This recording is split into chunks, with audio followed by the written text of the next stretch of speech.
Hi everyone, I'm Marieanne, the Artsie Crafter. Welcome to my channel.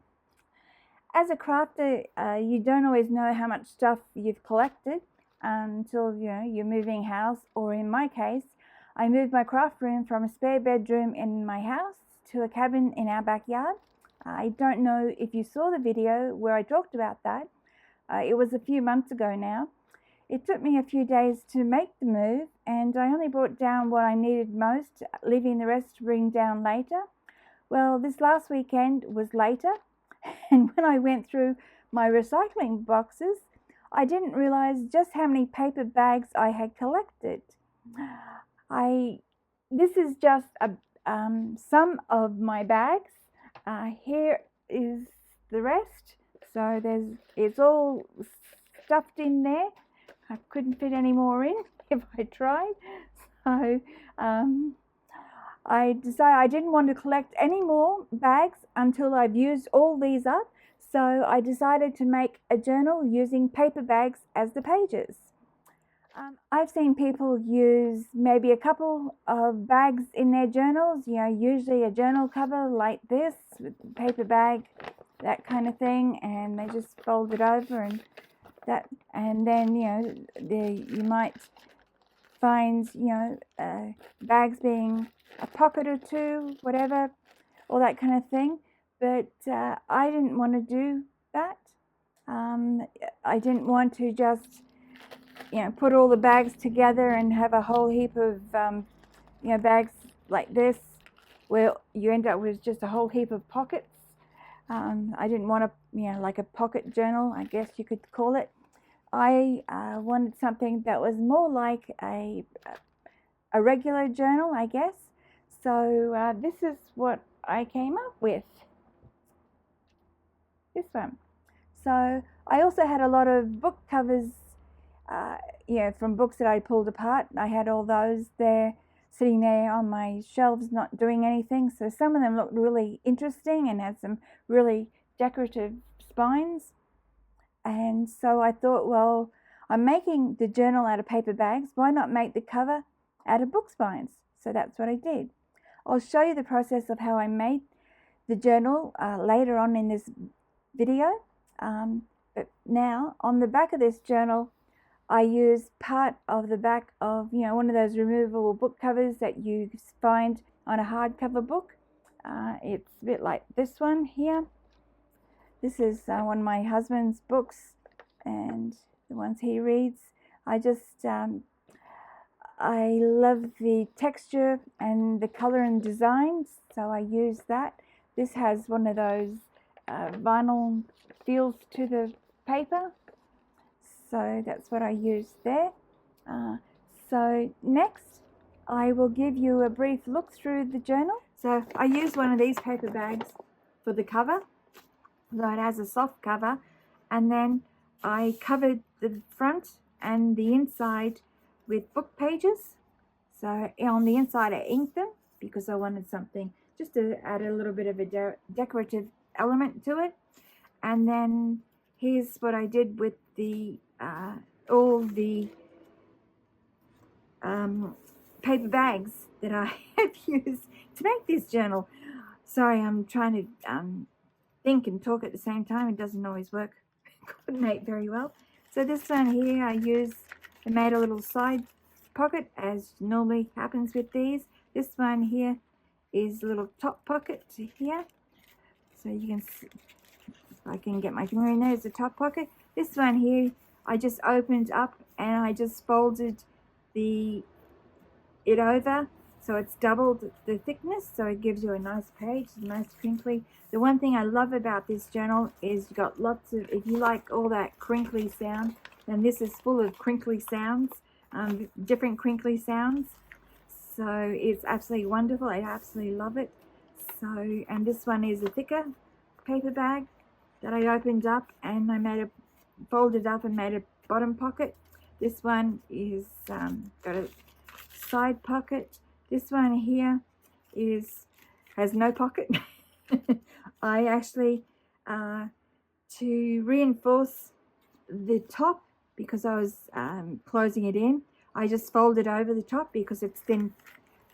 It's a thin paper bag. So the bottom has a seam, so now I folded the top over so it has a top seam. And this is another one that I actually glued half the panel lengthwise down because I didn't want a huge pocket, and then I glued halfway in the middle, and that created 2 pockets. So I've got 2 pockets there, like so, and I folded in the edge here so that it reinforces those edges. So I just folded in. I also turned this one inside out because the outside was quite glossy.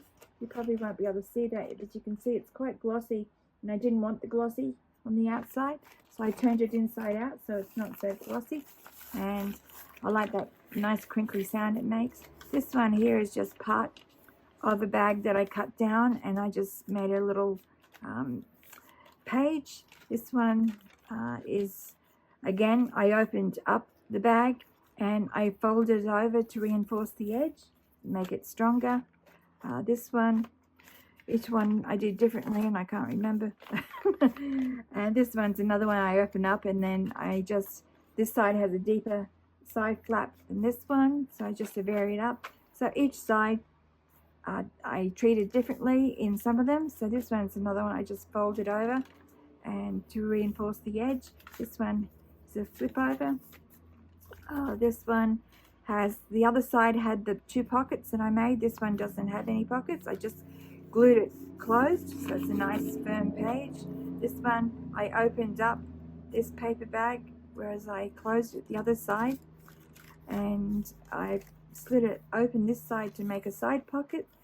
This is a paper bag, little paper bag sideways, so I made a side pocket, and this one is going to be a bottom pocket, but I wanted to put something behind before I closed it. That one's the one doubled over, and that's the top pocket.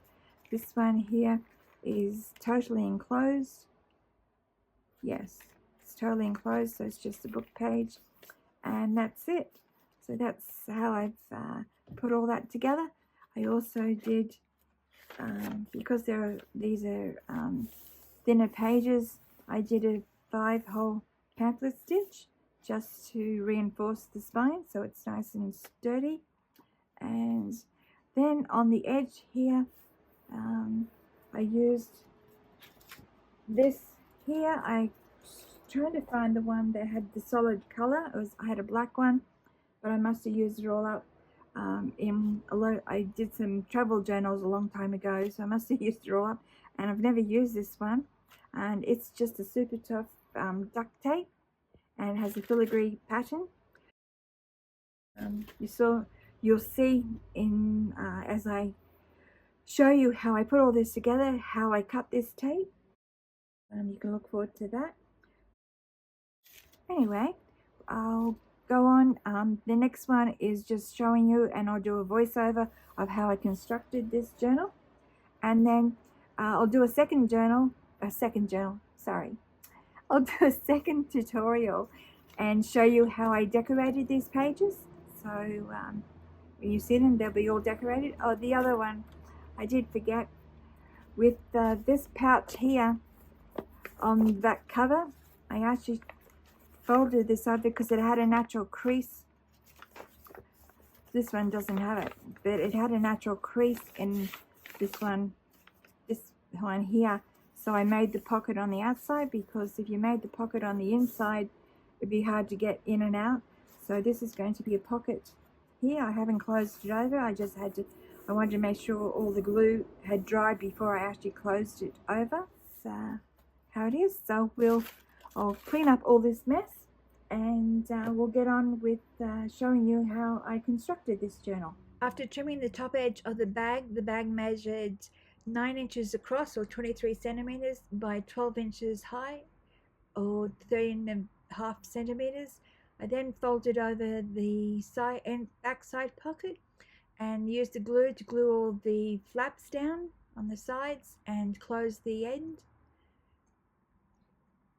I then cut down some panels of book page and glued on the on the front cover. I used some watered down PVA glue and I glued on a coat over the top of the pages and used a hairdryer to dry it. I then folded over the edges and glued them to the inside of the journal.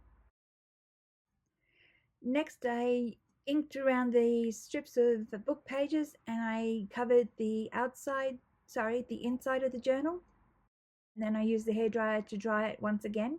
I then applied a coat of matte medium to both sides of the cover to give it a protective coating. I dried the matte medium with the hairdryer and then I reinforced the spine and glued down any flaps that were up.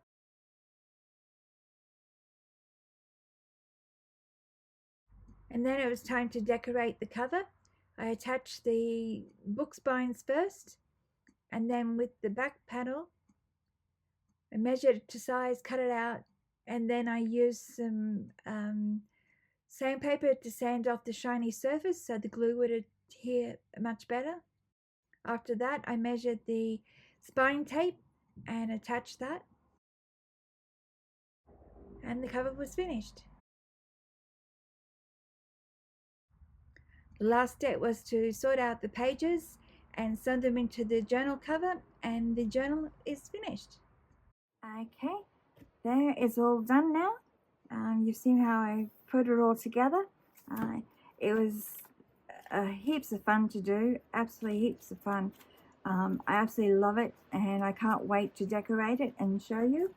So I'll finish this tutorial and get on and do that next. So I hope you enjoyed today's video and watching me put this all together, and I hope I can inspire you to go ahead and get out all those paper bags and those book spines. I'm sure you've got some in your collection.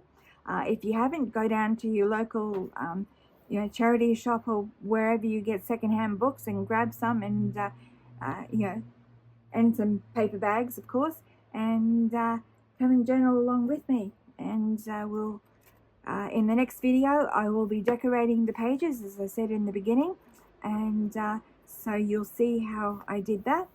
And for now, I will wish everyone a happy crafty day, and hope if you enjoyed today's video, please give it a thumbs up and please subscribe to my channel and hit that notification bell so you get notified when I post these videos.